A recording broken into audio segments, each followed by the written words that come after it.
Here are the biggest changes from manga to anime in Jujutsu Kaisen Season 2, Episode 1. While this arc does begin on Chapter 65, the first 7.5 minutes of this episode are completely anime exclusive. In it, Mappa set up some foreshadowing for Geto's character development, as well as create a prelude for why Irori and Mei were investigating a dilapidated building to begin with some cool retro footage and a wonderfully laid out array of visual storytelling techniques, while further contextualizing the seniority between these two characters. During this bit, Mei mentions that she left an assortment of markings while wandering around and eventually circled back to them, but strangely enough, once Iori realizes that they're caught in a loop and this episode officially starts up on Chapter 65, Mei says that she never came across the markings that she left. Very strange indeed. In place of this removed line, Iori now brings up the possible work of innate domains instead, and once that theory is debunked, Mei now says that the lack of a curse's mental landscape attests to the weakness of the curse, thereby agreeing with Iori's deduction that this is instead the work of a barrier. But interestingly enough, this is also something that she refutes later on in the manga. I'm starting to think she's making this stuff up as she goes,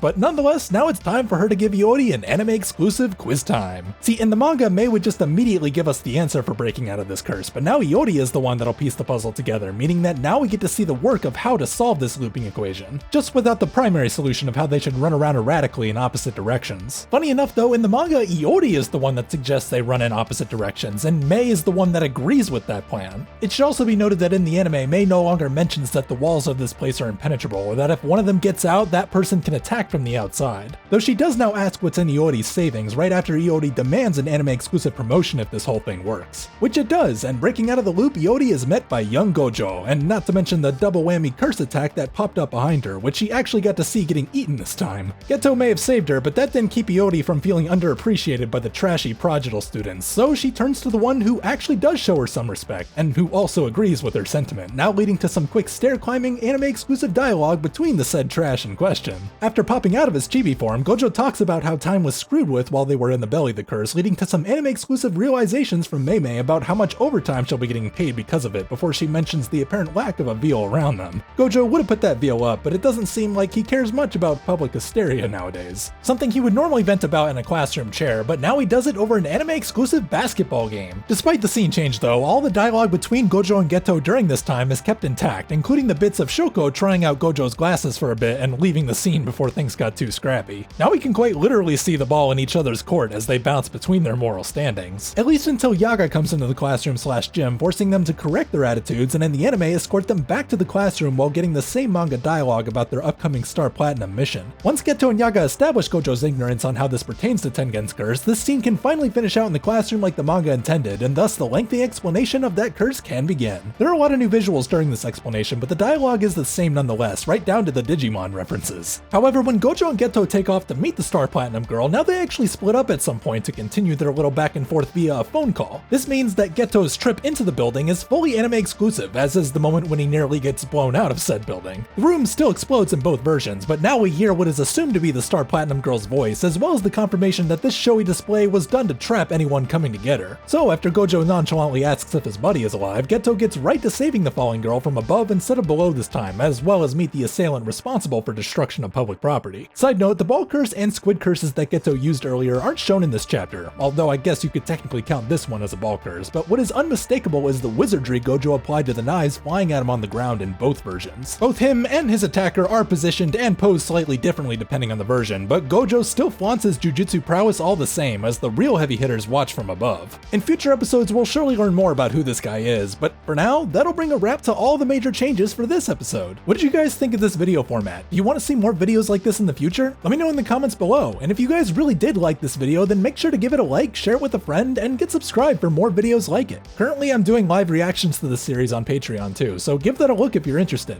Well, that's it for me. I hope you all have a fantastic day, and this is Registry, signing off. Take care, everyone.